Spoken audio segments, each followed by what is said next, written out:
Hi everyone, I'm Erin. I'd like to highlight in this video a little aspect of the Healthcare Interpreter Code of Ethics. If you spend any amount of time interpreting in a healthcare professional development or training, you probably came across the National Standards of Practice for Healthcare Interpreters published by the National Council on Interpreting in Healthcare.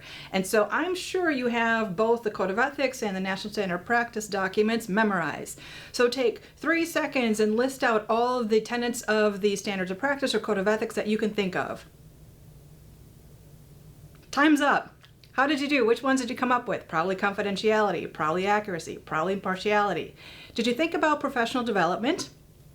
I want to highlight in this video one of the aspects of the standards of practice that sometimes gets overlooked, and that is the tenet of, or the standard of, professional development. And so I've got it pulled up right here on my phone. You'll see the direct link to this document PDF available free for download on the NCIHC website. Check the description for that link. But it says, for the standards of practice, professional development, point number 30, the interpreter participates in organizations and activities that contribute to the development of the profession. Wow! So that means that not only do you have to be accurate, impartial, confidential, and all those other things of your professional practice and performance, we also need to be involved in the profession. As we've said in previous videos, and I will say again here, the Code of Ethics, the standards of practice for interpreters, are for interpreters entry-level, novice, beginners, all the way through the end of somebody's career, no matter how many decades that might happen to be. Which means that all of us, at some point along our career, should be thinking about how are we getting involved in the profession and in the development of the profession.